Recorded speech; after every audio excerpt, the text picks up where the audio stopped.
청담동 이안산후조리원 로비. 화려한 샹들리에 아래 고급스러운 대리석 바닥에 제 눈물이 한 방울 떨어졌습니다. 예지야, 잔금 1,000만 원, 먼저 네 카드로 긁자. 시어머니의 목소리가 로비 전체에 울려 퍼졌어요. 주변 사람들의 시선이 일제히 저에게 쏠렸습니다. 어머님, 그건, 뭐가 그건이야? 지금 당장 카드 내놔. 시어머니가 제 핸드폰을 낚아채셨어요. 체크인 직원의 당황한 표정, 다른 가족들의 수군거림, 새언니의 울먹이는 소리까지. 모든 게 저를 향한 비난처럼 들렸습니다. 며느리가 돈 아까워서 우리 딸 망신 주려고 하네요. 그 순간 제 가슴이 무너져 내렸어요. 2년 동안 정성으로 모신 시어머니의 입에서 나온 말이라고는 믿을 수 없었거든요. 변명할 기회조차 주지 않으시고 저를 구두쇠 며느리로 만드셨어요. 하지만 그들은 몰랐습니다. 제가 왜 그 카드를 내줄 수 없었는지를. 여러분의 구독, 좋아요는 더 많은 사연을 만드는 힘이 됩니다. 안녕하세요. 저는 박예지라고 합니다. 지금부터 들려드릴 이야기는 작년 겨울부터 올해 초까지 제가 겪었던 일들이에요. 결혼한 지 5년 됐고 남편 석원이와는 정말 사랑해서 만났죠. 석원이는 3남매 중 둘째인데 참 착한 사람이에요. 특히 부모님께 효도하는 모습을 보면서 이런 사람과 가정을 꾸리고 싶다는 마음이 들었었거든요. 3년 전 시아버지께서 갑작스럽게 돌아가신 후로는 시어머니, 정숙 어머님을 2년째 모시고 살고 있었어요. 처음엔 힘들었지만 혼자 지내시는 어머님을 생각하니 당연한 일이라고 여겼죠. 제가 원래 꼼꼼한 성격이라 가계부도 정리하고 어머님 드실 것도 미리미리 챙기곤 했어요. 그런데 2024년 12월 어느 추운 아침이었어요. 평소처럼 아침을 준비하고 있는데 핸드폰에서 진동이 울렸습니다. 결제 알림 문자였어요. 이안산후조리원 400만 원이 결제되었습니다. 처음엔 잘못 온 문자인 줄 알았어요. 그런데 카드 번호를 확인해 보니 분명히 제 카드였죠. 5개월 전 일이 갑자기 떠올랐습니다. 예지야, 엄마가 급할 때 쓰시라고 하나만 드려도 될까? 석원이가 조심스럽게 물어보던 날이었어요. 어머님께서 병원비나 급한 일이 있을 수도 있다고 하더라고요. 저도 며느리로서 당연한 일이라고 생각해서 부카드를 하나 만들어 드렸습니다. 그런데 결제 알림은 저에게 오도록 설정돼 있었어요. 400만 원. 적지 않은 금액이었죠. 뭔가 이상해서 어머님께 전화를 드렸습니다. 어머님, 혹시 산후조리원 결제하신 건가요? 아, 그거? 지원이 때문이야. 지원이가 임신했을 때 농담 삼아 엄마가 최고급 산후조리원 보내준다고 했더니 문에 불을 켜고 약속 지키라고 하네. 약속은 약속이니까. 정숙 어머님의 목소리는 태연했어요. 마치 당연한 일인 것처럼요. 그런데 어머님, 저한테 미리 말씀해 주셨으면. 미안하긴 한데 당장 돈이 없잖아. 4일 후에 입소할 때 잔금 1,000만 원도 또 결제해야 하니까 카드 한도 좀 넉넉히 올려줘. 전화를 끊고 나서 가슴이 답답했어요. 4년 전 저희 아이 낳을 때가 생각났거든요. 그때 어머님께서 하신 말씀이 또렷했습니다. 조리원은 사치야. 그 돈이면 분유가 몇 통이냐? 우리 때는 이틀 집에 누워있다가 밭에 나가 일했어. 그런 어머님께서 지금은 1,400만 원짜리 산후조리원을 예약하셨다는 거죠. 제 카드로요. 주방에서 가계부를 펼쳐놓고 한참을 멍하니 앉아 있었어요. 지난 2년 동안 진심을 다해 어머님을 모신 날들이 스쳐 지나갔습니다. 새벽에 일어나 아침 준비하고 어머님 좋아하시는 나물 미리 데쳐놓고 혈압약 챙겨드리고 그런 일상들이 카드 한 장 값이었나 싶어서 마음이 쓰라렸어요. 예지야, 뭐해? 남편이 회사 가기 전에 부엌으로 들어왔어요. 어머님께서 새언니 산후조리원 결제하신대. 아, 그래? 엄마가 말씀하시긴 했는데. 금액이 얼마나 되는데? 400만 원 이미 결제됐고 잔금 1,000만 원 더 내야 해. 내 카드로. 남편의 표정이 굳어졌어요. 하지만 금세 어색한 웃음을 지으며 말했습니다. 그게 엄마가 지원이한테 약속을 하셨다니까. 경사인데 기분 나쁘게 생각하지 마. 나한테 미리 상의도 없이? 미안해. 다음번엔 미리 얘기할게. 그 순간 깨달았어요. 이 집에서 제 의견은 중요하지 않다는 것을요. 저는 그냥 카드만 제공하면 되는 존재였던 거죠. 점심때쯤 어머님께서 거실에서 전화 통화를 하시는 소리가 들렸어요. 응, 지원아. 예지 카드로 결제했어. 걱정 마. 잔금도 카드로 할 거야. 어머님, 한도 문제가 있을 수 있어요. 제가 조심스럽게 말씀드렸어요. 뭔 한도? 내가 한도만 올리면 되는 거 아니야? 딸이니까 당연한 거지. 딸이니까 당연하다는 말에 가슴이 뜨끔했어요. 저도 누군가의 딸인데 제 부모님께는 이런 부담을 드린 적이 없었거든요. 그날 저녁 가족 단톡방이 난리가 났어요. 새언니가 올린 메시지였습니다. 엄마 진짜 고마워요. 약속 지켜주셔서. 청담동 이한이라니 완전 최고급이에요. 아주버님이 바로 답장을 보내셨어요. 축하한다. 지원아, 몸조리 잘해. 큰동서도 한마디 보태셨습니다. 정말 좋겠다. 우리 때는 집에서 다 했는데. 그 말에 어머님께서 바로 메시지를 보내셨어요. 은정이 때는 돈이 없었어. 지금은 예지가 도와주니까 가능한 거야. 제가 도와준다고요? 상의도 없이 제 카드를 쓰시면서요? 남편이 제 표정을 보더니 조용히 말했어요. 예지야, 엄마 기분 상하게 하지 마. 나중에 내가 갚을게. 하지만 돈 문제가 아니었어요. 존중받지 못한다는 기분, 그게 제일 힘들었습니다.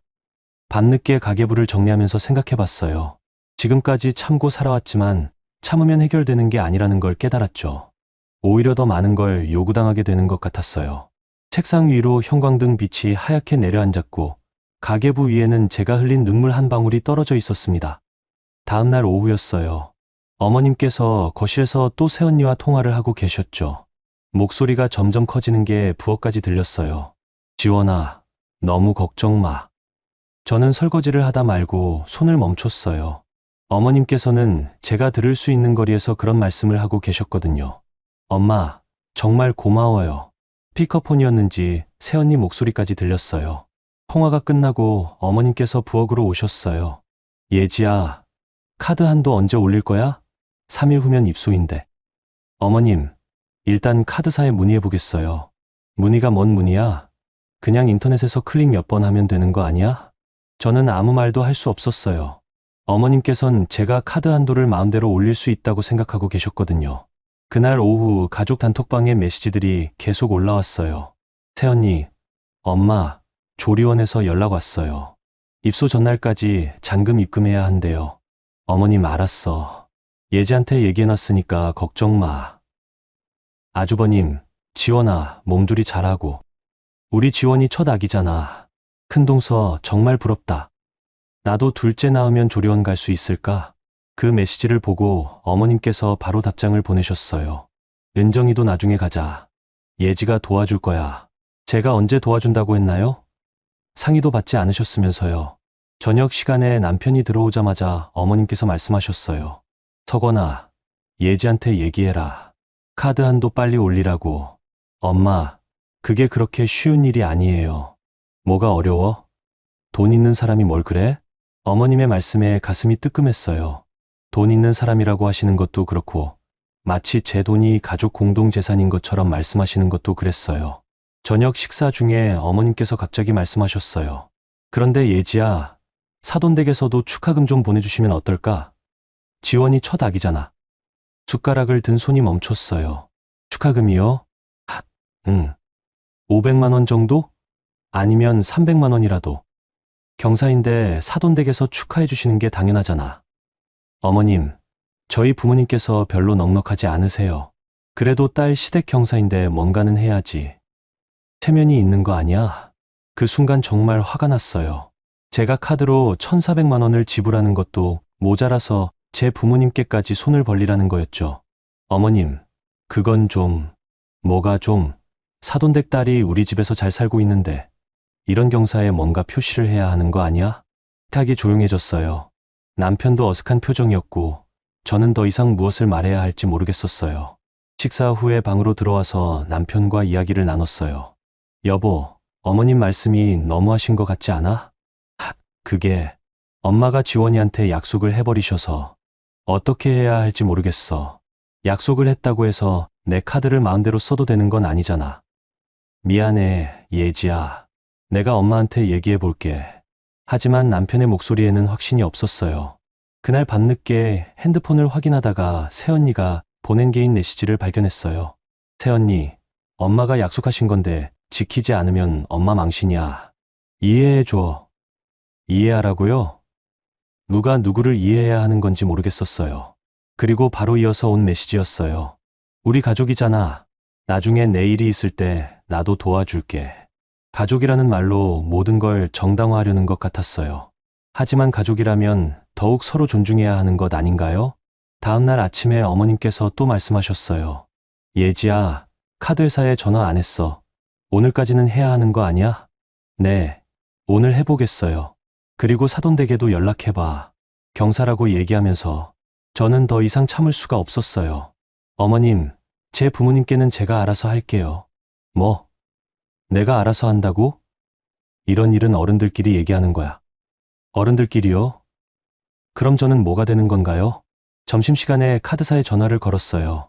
상담원의 설명은 간단했습니다. 고객님의 현재 신용점수와 소득으로는 한도 상향이 어려우실 것 같습니다. 그런 방법이 없나요? 소득 증빙 서류를 추가로 제출하시거나 시간을 두고 신용점수가 오르기를 기다리셔야 할 것 같습니다. 전화를 끊고 나서 한참을 멍하니 앉아 있었어요.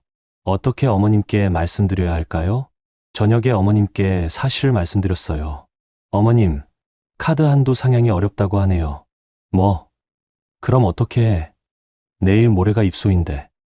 다른 방법을 찾아봐야. 다른 방법이 뭔 다른 방법이야. 내가 돈독 올라서 거짓말하는 거 아니야? 돈독이 올랐다고요? 2년 동안 어머님을 정성으로 모신 제가요? 어머님, 정말 안 되는 거예요. 그럼 내가 직접 카드사에 전화해 볼까? 내가 거짓말하는 건지. 그날 밤 잠이 오지 않았어요. 처음으로 이 집에서 제가 어떤 존재인지 명확하게 깨달았거든요. 가족이 아니라 그냥 돈을 대주는 사람. 의견을 묻지도 않고 결정을 내리고 문제가 생기면 제 탓으로 돌리는 그런 관계였던 거죠. 베개에 얼굴을 묻고 조용히 울었어요. 지난 2년이 헛된 시간이었나 싶어서요. 3일째 되던 날이었어요. 입소 하루 전이었죠.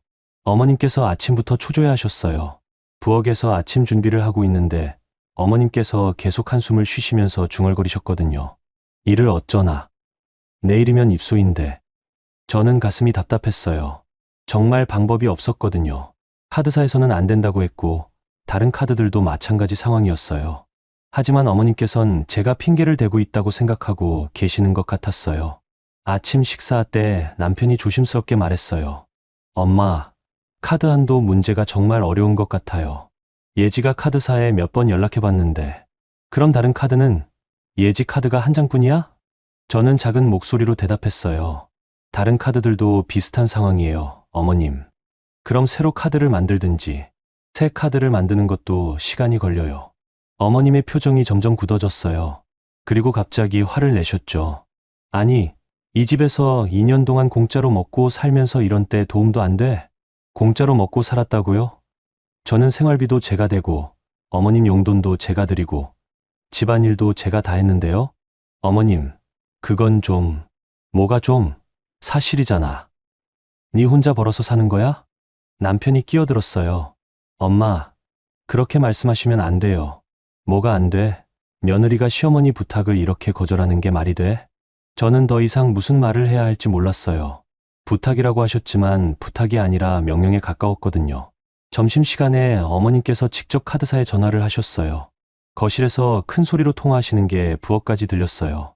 네, 제 며느리 카드인데요. 한도를 좀 올려주세요. 뭐요? 본인이 아니면 안 된다고요? 그럼 제가 보증을 서면 안 돼요? 상담원이 설명을 해드렸나 봐요. 어머님 목소리가 점점 높아졌어요. 아니, 그럼 어떻게 하라는 거예요? 급한 일인데. 통화가 끝나고 어머님께서 부엌으로 오셨어요. 예지야, 내가 직접 전화해서 사정 얘기해봐. 어머님, 이미 몇 번 전화해봤어요. 사정을 자세히 얘기했어. 경사라고. 급하다고? 네, 다 말씀드렸어요. 어머님의 눈빛이 의심스러워 보였어요. 정말로? 아니면 내가 내주기 싫어서 핑계대는 거 아니야? 그 말에 정말 가슴이 아팠어요. 2년 동안 한 번도 어머님의 부탁을 거절한 적이 없었는데 이런 의심을 받다니요. 저녁에 남편이 들어와서 어머님과 대화를 나누는 소리가 들렸어요. 엄마, 예지가 정말 노력해봤어요. 노력? 그게 노력이야? 진짜 급하면 다른 방법도 있을 텐데. 다른 방법이 뭐가 있어요? 대출을 받든지 아니면 사돈댁에서 도움을 받든지. 저는 방에서 그 대화를 듣고 있으면서 눈물이 났어요. 어머님께서는 제가 정말로 핑계를 대고 있다고 생각하고 계시는 거였어요. 그날 밤 새언니에게서 전화가 왔어요. 새언니, 내일이면 입소인데 어떻게 된 거야? 새언니, 정말 카드 한도가 안 올라가요. 그럼 다른 방법은 없어. 엄마가 약속하신 건데. 새언니가 일단 다른 곳을 알아보시면. 다른 곳, 이미 계약금 내고 예약한 곳인데 어떻게 다른 곳을 가? 너 정말 이상하다. 이상하다고요? 제가요? 새언니, 저도 어쩔 수 없어요. 어쩔 수 없기는 뭐가 어쩔 수 없어. 돈도 골랐구나. 엄마 말이 맞네. 그리고 전화를 끊어버렸어요. 그 후에 남편과 이야기를 나눴어요. 여보, 나도 정말 어떻게 해야 할지 모르겠어. 예지야, 미안해. 내가 엄마한테 다시 얘기해 볼게. 그런 게 아니야. 어머님이 나를 믿지 않으시는 게 제일 힘들어. 엄마도 당황하셔서 그러는 거야. 지원이한테 약속을 해버리셔서. 하지만 저는 알고 있었어요. 이 문제는 돈 문제가 아니라 존중의 문제라는 것을요. 다음 날 아침 어머님께서 더 심한 말씀을 하셨어요. 예지야, 내가 정말 마음이 없는 거지. 2년 동안 밥 먹여주고 재워줬는데 이런 때 도움이 안 돼? 어머님, 아니면 우리 가족이 싫어? 지원이가 애 낳는 게 그렇게 못마땅해? 그때 아주버님이 아침에 들렀어요. 어머님께서 바로 하소연을 하셨죠. 기호야, 예지가 카드 한도를 안 올려준대. 지원이 입소가 오늘인데. 아주버님이 저를 보더니 말했어요. 예지야, 가족인데 이럴 때 도와줘야지. 아주버님, 정말 안 되는 거예요. 안 된다는 게 뭐가 안 돼? 예지는 원래 좀 깐깐하긴 해. 깐깐하다고요? 제가 언제 깐깐했나요? 그냥 상의 없이 제 카드를 쓰시는 게 이상하다고 생각하는 게 깐깐한 건가요? 아주버님, 그런 게 아니라. 아니긴 뭐가 아니야. 카드 한도 올리는 게 그렇게 어려운 일이야? 저는 더 이상 설명할 기력이 없었어요. 누구도 제 말을 믿어주지 않았거든요. 그날 오후에 어머님께서 결정적인 말씀을 하셨어요. 예지야, 내가 거짓말하는 거 다 안다. 돈도 골라서 우리 가족 망신 주려고 하는 거지? 그 말에 저는 완전히 무너져 버렸어요. 2년 동안 정성을 다해 모셨던 어머님께서 저를 거짓말쟁이로 몰아가시다니요. 어머님, 제가 언제 거짓말을. 지금도 거짓말하고 있잖아. 카드 한도가 정말 안 올라간다면 증명서라도 가져와. 증명서요? 카드사에서 그런 증명서를 주나요? 그날 밤 혼자 방에서 울었어요. 제가 정말 가족인지 의문이 들었거든요. 가족이라면 최소한의 믿음은 있어야 하는 거 아닌가요? 하지만 어머님께서는 제가 돈독이 올라서 거짓말을 한다고 생각하고 계셨어요. 남편도 어머님과 저 사이에서 갈팡질팡하고 있었고, 가족들은 모두 제가 이상한 사람인 것처럼 바라보고 있었어요. 그때 깨달았어요. 참는다고 해서 해결되는 게 아니라는 것을요. 오히려 참을수록 더 많은 걸 요구받고 더 심한 모욕을 당하게 되는 거라는 거요. 침대에 누워서 천장을 바라보며 생각했어요. 내가 뭘 잘못했을까? 하지만 아무리 생각해도 제가 잘못한 게 없었어요. 다만 너무 착하게, 너무 참고 살았을 뿐이었죠. 그날 밤 제 인생에서 가장 외로운 밤이었어요. 한 집에 살고 있지만 완전히 혼자인 것 같았거든요. 입소 당일 새벽이었어요. 저는 거의 잠을 못 잤어요. 어떻게 해야 할지 정말 방법이 없었거든요. 어머님께서는 새벽부터 부산하게 움직이셨어요. 서거나, 일찍 일어나서 차 준비해. 9시까지는 가야 해. 남편도 어색한 표정이었어요. 어제 밤에 저와 긴 얘기를 나눴거든요. 처음으로 남편이 제 편에서 생각해 보려고 노력하는 것 같았어요. 엄마, 예지 말이 맞는 것 같아요. 카드 한도는 정말 어려운 거예요. 뭔 소리야? 지금 와서 그런 얘기를 해? 어머님의 목소리가 날카로웠어요. 오늘 입소를 해야 하는데 잔금 문제가 해결이 안 됐거든요. 8시쯤 새언니가 남편과 함께 짐을 들고 왔어요.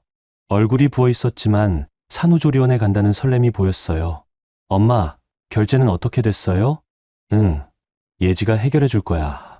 제가 언제 해결해 준다고 했나요? 저는 아무 말도 할 수 없었어요. 산후조리원으로 가는 차 안이 무거웠어요. 저는 뒷자리에 앉아서 계속 생각했어요. 도대체 어떻게 해야 할까요? 청담동 이안산후조리원은 정말 고급스러워 보였어요. 로비도 호텔 같고 직원들도 정중했죠. 하지만 제 마음은 점점 무거워졌어요. 체크인 카운터에서 직원이 말했어요. 잔금 1,000만 원 결제해 주시면 됩니다. 그 순간 어머님께서 제 팔을 잡으셨어요. 예지야, 카드 꺼내. 어머님, 지금 뭐해, 빨리.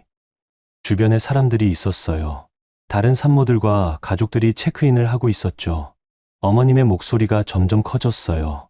예지야, 장난하는 거야? 지금 당장 카드 내놓으란 말이야. 저는 당황해서 어쩔 줄 몰랐어요. 어머님께서 갑자기 제 핸드폰을 빼앗으셨거든요. 어머님, 왜 이러세요? 내가 직접 결제할게. 비밀번호 뭐야? 어머님, 안 돼요. 하지만 어머님께서는 이미 결제 화면을 켜고 계셨어요. 주변 사람들이 우리를 보기 시작했어요. 엄마, 잠깐만요. 새언니가 말했어요. 하지만 목소리에 다급함이 섞여 있었어요. 뭐가 잠깐만이야? 예지가 지금 우리 망신 주려고 하는 거야. 망신이요? 제가요? 그때 새언니가 울먹이며 말했어요. 새언니야, 제발. 내가 산후풍 오면 어떡해? 나 정말 죽어. 산후풍 얘기까지 나오니까 주변 사람들이 더 쳐다봤어요. 저는 정말 어떻게 해야 할지 몰랐어요. 큰 동서가 제 옆으로 와서 속삭였어요. 동서야, 오늘만 넘어가자. 나중에 다시 얘기하고요. 지금까지 계속 그렇게 넘어가라고 하지 않았나요? 카운터 직원이 어색하게 웃으며 말했어요. 고객님들, 천천히 하셔도 됩니다. 그때 어머님께서 직원에게 말씀하셨어요. 죄송해요. 며느리가 돈 아까워서 이러네요. 금방 해결될 거예요. 돈 아까워서요? 저를 그런 사람으로 만드시는 거예요? 어머님, 그런 말씀은. 뭐? 사실이잖아. 돈 아까워서 딸 망신 주는 거 아니야. 저는 그 순간 정말 바닥까지 떨어진 기분이었어요. 공개적으로 망신을 당하고 있었거든요. 남편이 그제야 나섰어요. 엄마, 그만하세요. 뭐가 그만해? 내 와이프가 이렇게 하는데 가만히 있을 거야? 예지가 잘못한 게 없어요. 처음으로 남편이 제 편을 들어줬어요. 하지만 어머님은 더 화를 내셨죠. 내가 지금 누구 편이야? 엄마 편이야? 와이프 편이야? 그 말에 남편이 단호하게 말했어요. 저는 아내 편입니다. 로비가 조용해졌어요. 어머님의 표정이 굳어졌고 새언니는 울고 있었어요. 결국 남편이 자신의 카드로 결제를 했어요. 하지만 한도가 부족해서 일부만 결제되고 나머지는 나중에 입금하기로 했죠. 체크인이 끝나고 밖으로 나왔을 때 어머님께서 저를 보며 말씀하셨어요. 예지야, 오늘 일은 절대 잊지 않을 거야. 그 말이 협박처럼 들렸어요. 집으로 돌아오는 차 안에서 어머님께서 계속 중얼거리셨어요.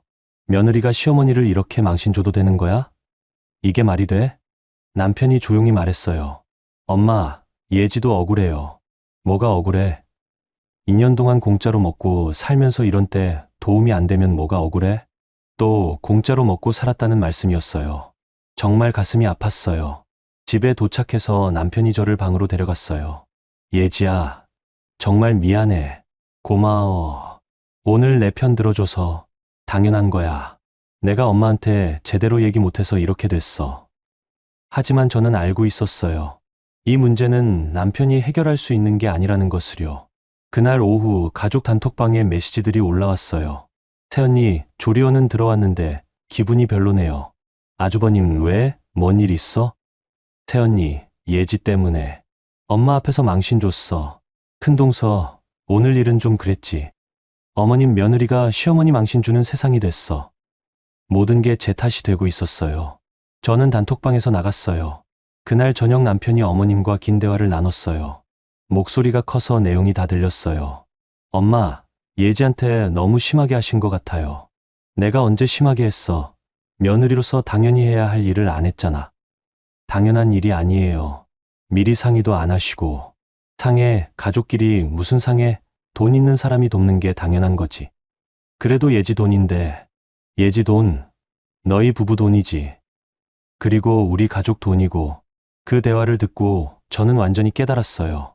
어머님께서는 제 돈을 가족 공동 재산으로 생각하고 계시는 거였어요. 그리고 저는 그 돈을 관리하는 사람일 뿐이고요. 그날 밤 잠이 오지 않았어요. 오늘 산후조리원에서 받은 모욕이 계속 떠올랐어요. 주변 사람들이 저를 바라보던 시선, 돈 아까워하는 며느리로 낙인 찍히는 순간. 하지만 동시에 남편이 제 편을 들어준 것도 생각났어요. 저는 아내 편입니다라고 한 그 말이 큰 위로가 됐어요. 새벽에 일어나서 가계부를 펼쳤어요. 지난 2년 동안의 지출 내역을 보면서 생각했어요. 이제는 정말 변해야겠다고요. 더 이상 참고 살 수는 없다고요. 창밖으로 해가 뜨고 있었어요. 새로운 하루가 시작되는 것처럼 제 삶도 새롭게 시작해야겠다고 다짐했어요. 여러분, 여기까지 듣고 계시느라 고생 많으셨어요. 예지 씨가 정말 많이 힘들었을 텐데요. 2년 동안 정성으로 시어머니를 모셨는데 이런 일을 당하다니 마음이 아프네요. 가족이라는 이름으로 당연하다고 여기는 일들이 때로는 얼마나 큰 상처가 되는지 느껴집니다. 그래도 석원 씨가 마지막에 아내 편을 들어준 건 다행이었어요. 과연 예지 씨가 어떻게 이 상황을 헤쳐나갈지 계속해서 들어보시죠. 그날 밤 잠을 거의 못 잤어요. 계속 오늘 있었던 일들이 머릿속을 맴돌았거든요. 새벽 4시쯤 일어나서 부엌으로 갔어요. 따뜻한 물 한 잔이라도 마시면 마음이 좀 진정될까 싶어서요. 부엌 탁자 위에 가계부가 놓여 있었어요. 평소 습관대로 매일 밤 정리해두는 거였죠. 문득 지난 2년 동안의 지출을 다시 한번 살펴보고 싶어졌어요. 페이지를 넘기면서 하나하나 확인해 보는데 뭔가 이상한 점을 발견했어요. 어머님 생활비로 매달 드리는 용돈 외에도 중간중간 큰 금액들이 빠져나간 기록이 있었거든요. 이건 뭐지? 2023년 5월에 300만 원, 8월에 250만 원, 11월에 400만 원, 그리고 올해 들어서도 2월에 500만 원, 6월에 350만 원. 모두 정숙 어머님이라고 적혀 있었어요. 처음엔 어머님께서 급한 일이 있으셔서 도움을 요청하신 거라고 생각했어요. 병원비나 응급 상황 같은 거 말이죠. 하지만 금액들을 자세히 보니까 패턴이 있었어요. 거의 일정한 간격으로 비슷한 금액대로 빠져나가고 있었던 거예요. 이상하네. 어머님께서 뭔 일이 있으셨던 걸까? 아침에 일어나서 남편에게 물어봤어요. 여보, 어머님이 지난 2년 동안 급하게 돈이 필요한 일이 있으셨어? 응. 무슨 일? 가계부를 보니까 중간중간 큰 돈이 나간 기록이 있어서 남편이 가계부를 들여다봤어요. 정말 많이 나갔네. 나는 몰랐는데. 엄마가 뭐라고 하셨어? 그냥 급한 일이 있다고만 하셨어. 자세히 물어보지는 않았어. 그럼 오늘 엄마한테 물어볼까? 하지만 저는 뭔가 직감이 왔어요. 어머님께 직접 물어보면 또 다른 핑계를 대실 것 같았거든요. 그래서 다른 방법을 생각해 봤어요. 오전에 은행에 갔어요. 정확한 이체 내역을 확인해 보고 싶었거든요. 창구에 앉은 직원은 오하늘 선생님이라는 분이었어요. 30대 후반 정도로 보이는 친절한 분이셨죠. 어떤 도움이 필요하신가요? 이체 내역을 자세히 확인하고 싶어서요. 통장과 신분증을 건네드렸어요. 오하늘 선생님이 컴퓨터를 두드리더니 조심스럽게 말씀하셨어요. 고객님, 이 거래 내역들을 보시면 혹시 정기적으로 어떤 분께 송금하고 계신가요? 정기적이라고요? 네. 보시면 이에 3개월 간격으로 비슷한 금액이 같은 계좌로 이체되고 있거든요. 오하늘 선생님이 화면을 돌려서 보여주셨어요. 정말로 일정한 패턴이 있었어요. 이 계좌는 누구 계좌인지 확인할 수 있나요? 성함은 권기호 님으로 되어 있네요. 권기호. 그럼 아주버님 계좌였던 거예요? 그런데 고객님, 이런 패턴은 보통 생활비 지원이라기보다는 오하늘 선생님이 말을 머뭇거렸어요. 어떤 의미인지 말씀해 주세요. 정기적인 상환 패턴과 비슷해 보여서요. 혹시 대출이나 빚 관련된 건 아닌지. 대출이나 빚이요? 그럼 어머님께서 빚이 있으시고 그걸 아주버님을 통해서 갚고 계신 건가요? 제 돈으로요? 좀 더 자세한 정보를 확인할 수 있을까요? 죄송하지만 상대방 계좌 정보는 개인정보라서 더 자세히 알려드릴 수는 없어요. 다만 이런 패턴은 정말로 정기 상환과 유사하다는 점은 말씀드릴 수 있겠네요. 은행에서 나오면서 머릿속이 복잡했어요. 어머님께서 돈이 없다고 하시면서 제 카드를 쓰려고 하셨는데 실제로는 제 돈으로 아주버님께 정기적으로 큰 돈을 보내고 계셨던 거였어요. 점심때 집에 돌아와서 남편에게 얘기했어요. 여보, 은행에 다녀왔는데 이상한 걸 발견했어. 뭔데?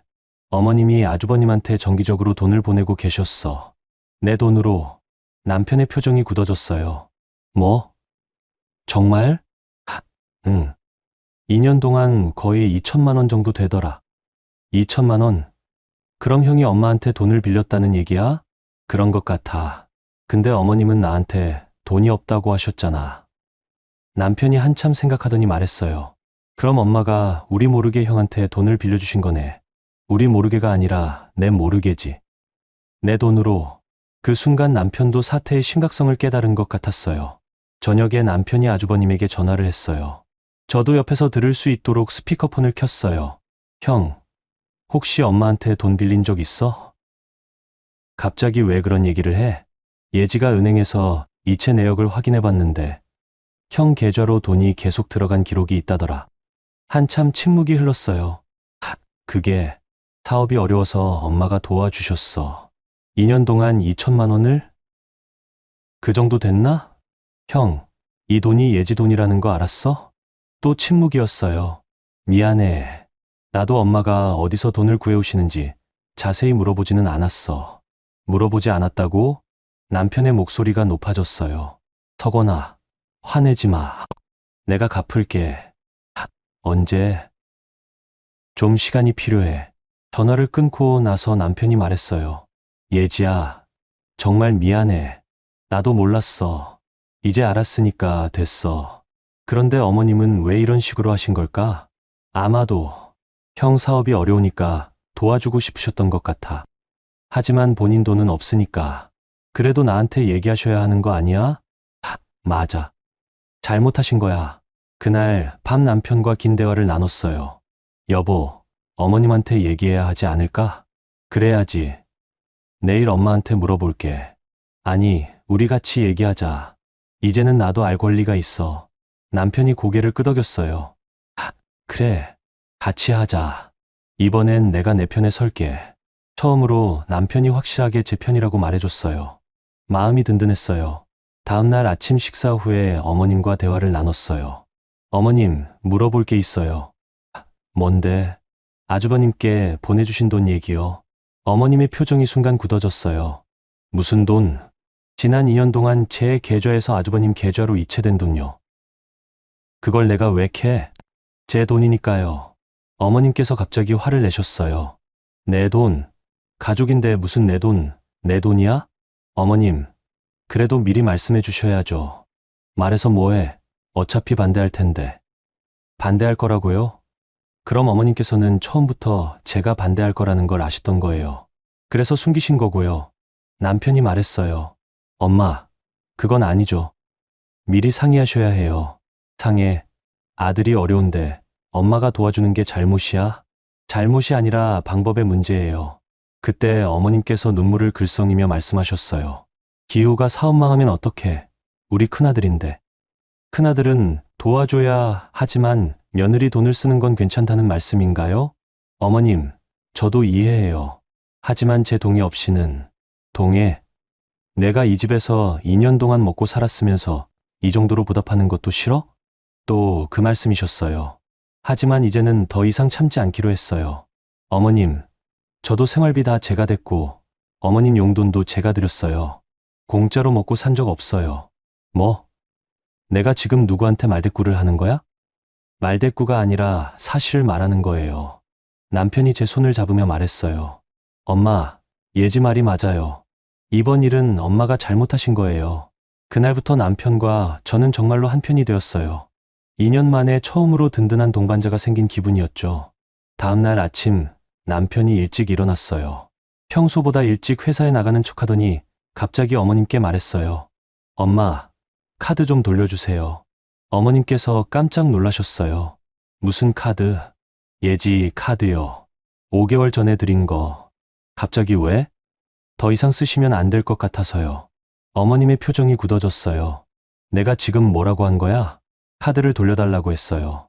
너 미쳤어. 며느리한테 세뇌당했나? 남편이 단호하게 말했어요.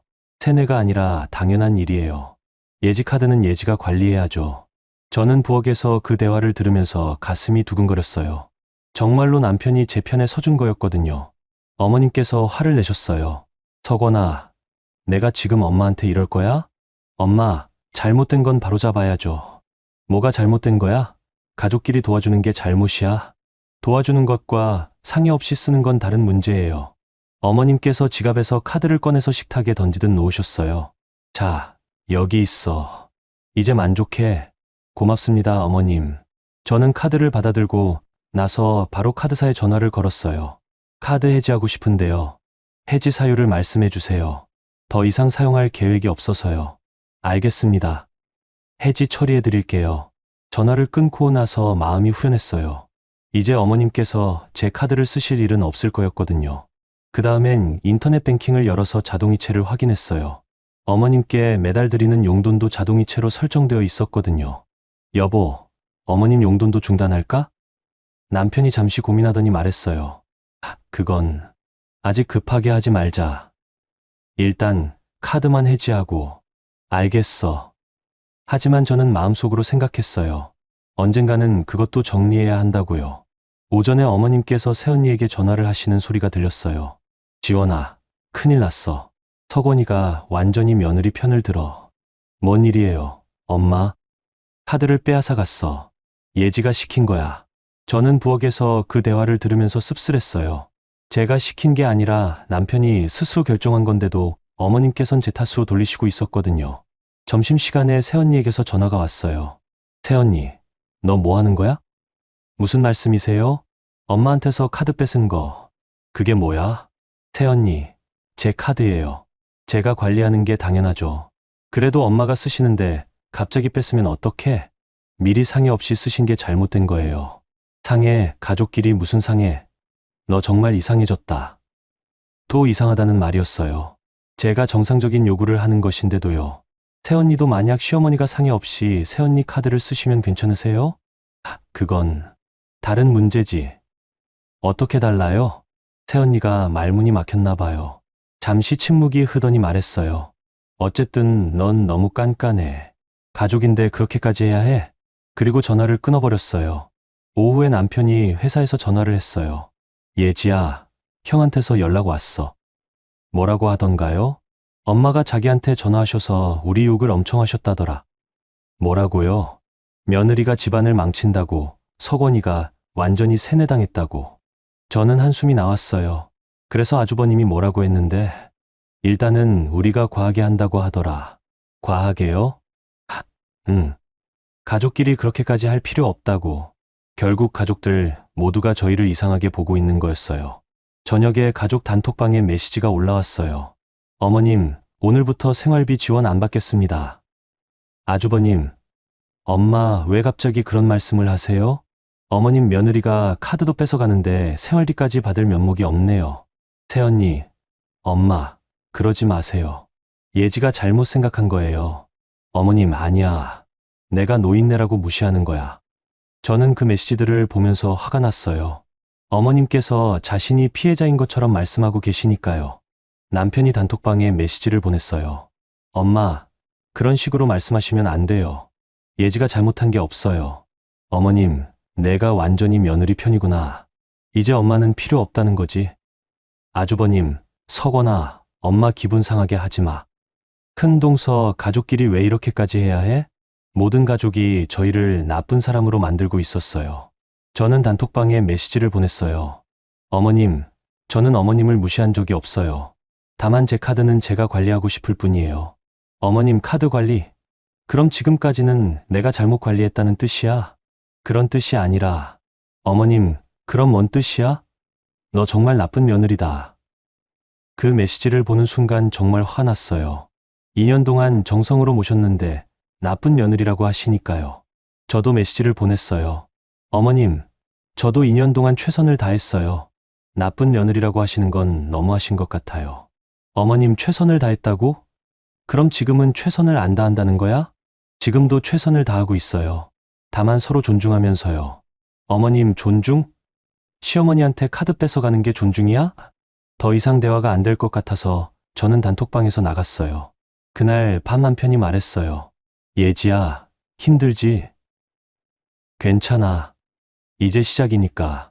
가족들이 다 반대하는데 가족이라고 해서 잘못된 건 참고 넘어가야 하는 건 아니잖아. 남편이 제 손을 잡았어요. 고마워. 나한테 용기를 줘서. 무슨 소리야. 오히려 내가 고마워. 내 편이 되어줘서. 그날 밤 처음으로 마음이 편안했어요. 비록 가족들 모두가 반대하고 있지만 적어도 남편과 저는 같은 편이었거든요. 카드를 해지하고 자동이체를 정리하면서 생각했어요. 이제 정말로 제 인생을 제가 컨트롤하기 시작한 거라고요. 더 이상 누군가의 ATM 기계가 아니라 존중받는 한 명의 사람이 되는 거라고요. 창밖에 달이 밝게 떠 있었어요. 새로운 시작을 알리는 것 같았어요. 일주일이 지났어요. 그동안 집안 분위기는 최악이었어요. 어머님께서는 저와 아예 대화를 하지 않으셨고, 새언니는 매일같이 어머님께 전화를 드려서 저희 욕을 하셨거든요. 그런데 화요일 오후에 은행 직원 오하늘 선생님에게서 전화가 왔어요. 예지 고객님, 지난번에 문의하신 거래 내역건으로 연락드려요. 아, 네. 무슨 일이세요? 혹시 시간 되시면 은행에 한번 오실 수 있을까요? 고객님께 보여드릴 게 있어서요. 지금 가면 될까요? 네, 괜찮습니다. 은행에 도착했을 때 오하늘 선생님이 봉투 하나를 준비하고 계셨어요. 고객님, 이게 뭔지 아세요? 봉투 안에는 서류들이 들어 있었어요. 자세히 보니까 대출 관련 서류들이었어요. 이게 뭔가요? 고객님 계좌에서 권기호님께 이체된 돈의 원래 출처예요. 원래 출처요? 오하늘 선생님이 조심스럽게 설명해 주셨어요.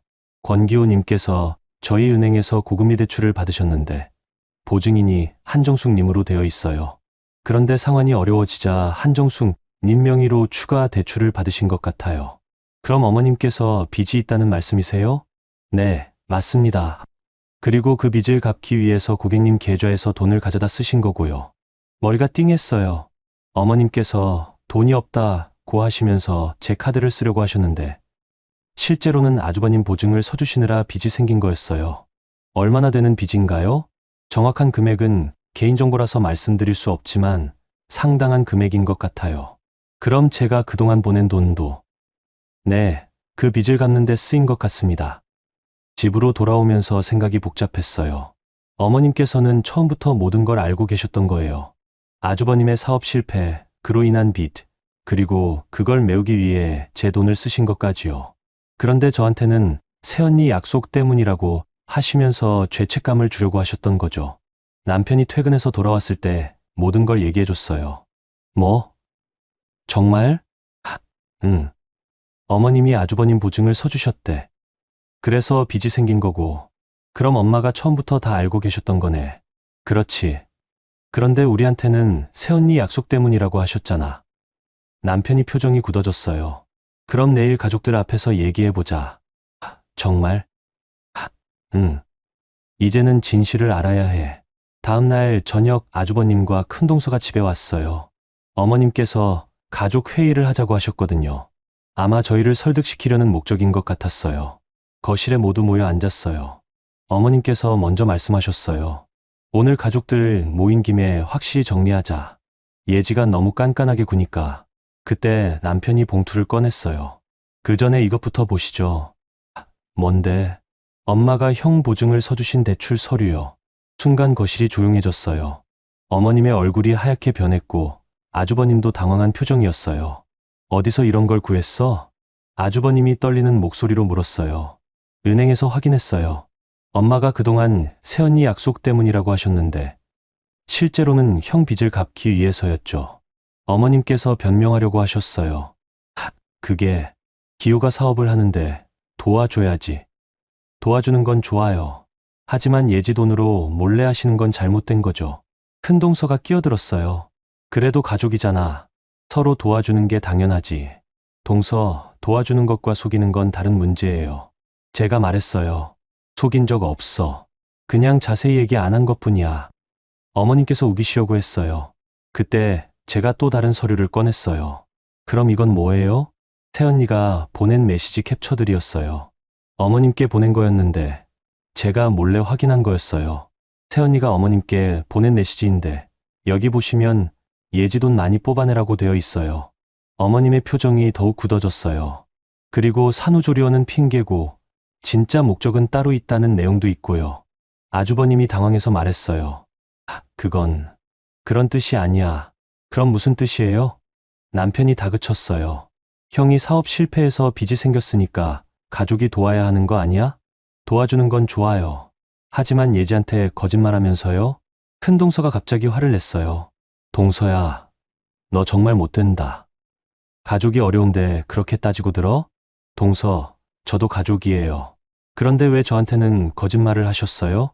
거짓말이 아니라 배려한 거야. 내가 부담스러워할까봐. 부담스러워할까 봐 속인 거예요?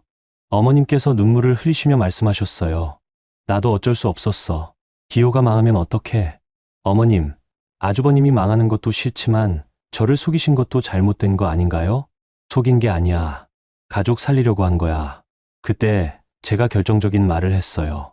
그럼 왜 새언니한테는 예지가 돈독 올랐다고 하셨어요? 언제 그런 말 했어?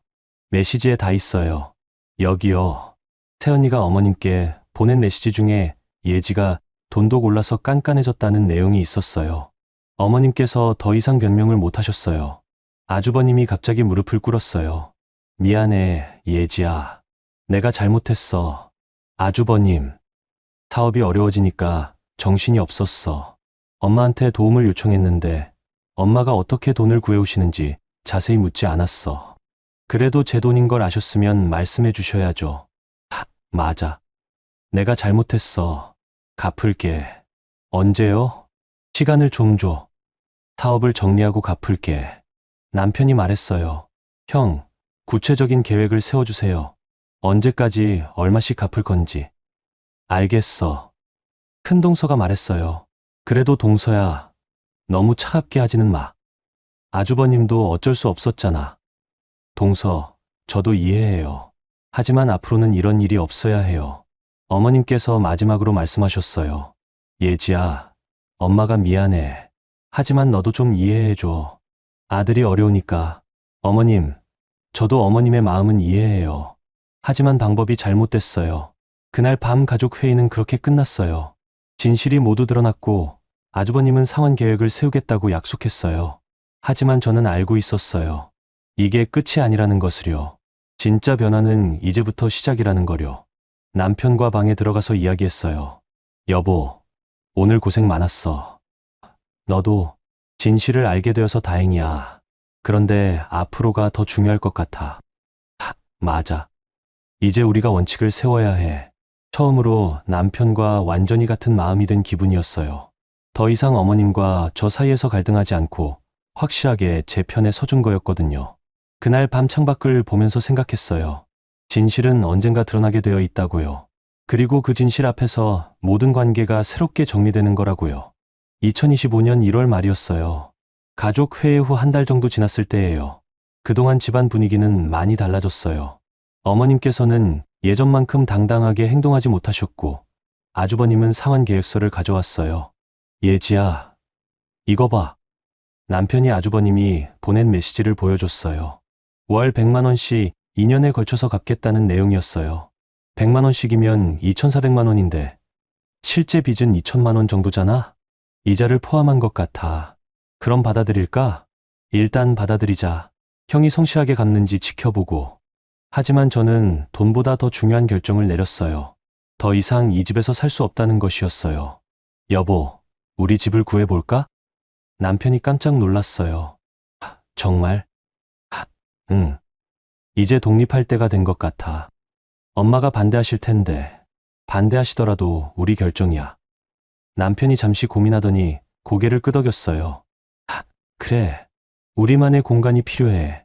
다음 주부터 집을 알아보기 시작했어요. 서울 외곽이지만 우리만의 작은 공간을 찾고 싶었거든요. 2월 중순에 마음에 드는 원룸을 찾았어요. 작지만 깔끔하고 햇빛도 잘 들어왔어요. 여기 어때? 좋아. 우리 둘이 살기에는 충분해. 계약을 하고 나서 어머님께 말씀드렸어요. 어머님, 저희 독립하려고 해요. 어머님의 표정이 굳어졌어요. 갑자기 왜? 이제 저희만의 공간이 필요할 것 같아서요. 내가 있는 게 불편해서 그러는 거지? 그런 게 아니라 자연스러운 과정이에요. 어머님께서 화를 내셨어요. 자연스러운 과정? 며느리가 시어머니 버리는 게 자연스럽다고? 버리는 게 아니라 독립하는 거예요. 남편도 말했어요. 엄마, 우리도 이제 30대 중반이에요. 독립할 나이죠. 돈 문제로 싸우더니 이제 아예 나가겠다는 거야? 어머님께서는 끝까지 이해하려고 하지 않으셨어요. 이사 준비를 하는 동안 새언니에게서 전화가 왔어요. 새언니, 너 정말 나가는 거야? 네, 새언니. 엄마 혼자 두고 아주버님과 새언니들이 계시잖아요. 그래도 며느리가 모시는 게 맞는 거 아니야? 새언니, 저도 2년 동안 최선을 다했어요. 2년? 고작 2년이야? 다른 며느리들은 10년, 20년 모시는데 새언니도 시어머니 모시세요. 나는 사정이 달라. 항상 그렇게 자기만 특별하다고 생각하시는 거였어요. 새언니, 앞으로는 돌아가면서 모시시면 되잖아요. 돌아가면서? 그런 게 어딨어? 요즘 많은 집에서 그렇게 해요. 새언니가 화를 냈어요. 너 정말 이기적이다. 엄마 버리고 나가면서 당당하기까지 해? 이기적이 아니라 정상적인 거예요. 그리고 전화를 끊었어요. 이사 당일 짐을 싸면서 지난 2년을 돌아봤어요.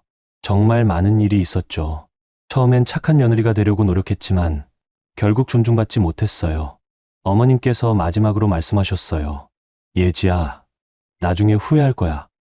어머님, 후회하지 않을 거예요. 시어머니 버린 며느리가 어떻게 되는지 두고 봐. 버리는 게 아니라 경계를 만드는 거예요. 남편이 마지막 짐을 들고 나왔어요. 엄마, 저희 가까이 살 테니까 자주 안부 여쭐게요. 안부? 그냥 연락하지 마. 어머님께서는 끝까지 화가 나신 것 같았어요. 새 집에 도착해서 짐을 정리하면서 남편과 이야기했어요. 여보, 후회 안 해? 전혀. 오히려 왜 진작 이렇게 하지 않았나 싶어. 어머님이 많이 섭섭해 하실 텐데. 시간이 지나면 이해하실 거야. 창문을 열어보니 햇빛이 정말 좋았어요. 처음으로 우리만의 공간에서 숨을 쉬는 기분이었어요. 3월 초에 아주버님으로부터 첫 번째 상환금이 들어왔어요. 약속대로 100만 원이었어요. 형이 약속 지키네. 다행이야. 하지만 더 중요한 건 제가 변한 것이었어요. 더 이상 누군가의 요구에 무조건 응하지 않았어요. 제 의견을 분명히 말하고 제 권리를 지켰어요. 어머님께서는 여전히 연락을 하지 않으셨어요. 가끔 남편이 안부 전화를 드렸지만 저와는 대화를 하려고 하지 않으셨죠. 새언니도 마찬가지였어요. 산후조리를 마치고 집에 돌아간 후로는 연락이 끊겼어요. 하지만 저는 전혀 후회하지 않았어요. 오히려 마음이 편해졌거든요. 4월 어느 날 큰동서에게서 연락이 왔어요. 동서야, 어머님이 많이 외로워하세요. 그렇구나. 가끔 안부 전화라도 드리면 어떨까? 동서가 자주 안부 여쭈시면 되잖아요. 나도 하고 있지만 며느리가 다르잖아. 동서, 저도 이제 제 인생을 살고 싶어요. 큰동서가 한숨을 쉬었어요. 그래, 알겠어. 너도 나름대로 사정이 있겠지. 그 통화 후에 남편과 이야기했어요. 여보, 가끔은 엄마한테 안부 인사라도 할까? 내가 원하면 해. 하지만 다시 예전처럼 돌아가지는 말자. 물론이지. 경계는 유지하면서 5월에 어머님께 어버이날 선물을 보냈어요. 꽃다발과 편지였죠. 편지에는 간단한 인사와 함께 제 마음을 적었어요. 어머님, 비록 따로 살고 있지만 어머님을 잊은 적은 없어요. 다만 서로 존중하는 관계를 원할 뿐이에요. 어머님께서 답장을 보내주셨어요. 짧은 문자였지만 의미가 있었어요. 꽃 고마워. 몸조리 잘해. 그 문자를 받고 마음이 따뜻해졌어요. 어머님께서도 마음을 조금 여시는 것 같았거든요. 6월에 제가 임신 소식을 알게 됐어요. 남편과 함께 정말 기뻤죠. 여보, 우리 아이가 생겼어. 정말 확실해? 응, 병원에서 확인했어. 그 순간 생각났어요. 이제 제가 엄마가 되는 거라고요.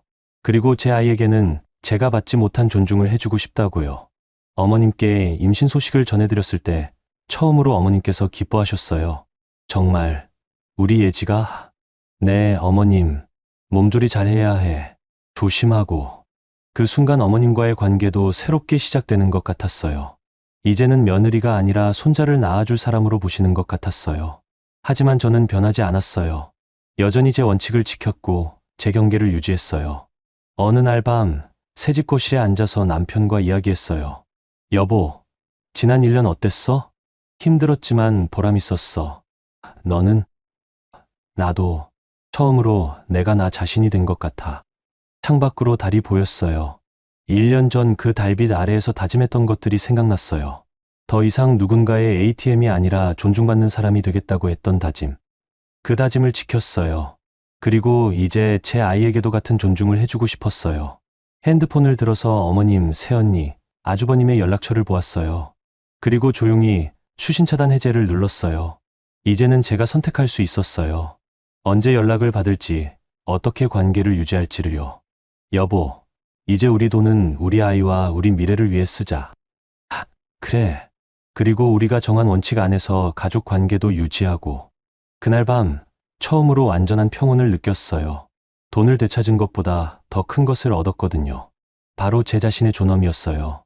여러분, 오늘 이야기 어떠셨어요? 예지 씨가 정말 많은 시행착오를 거쳐서 자신만의 답을 찾아가는 모습이 인상적이었네요. 처음엔 착하고 순종적인 며느리였지만 결국 자신의 존엄을 지키는 당당한 사람으로 성장했잖아요. 사실 우리 모두 살아가면서 비슷한 상황을 만날 수 있어요.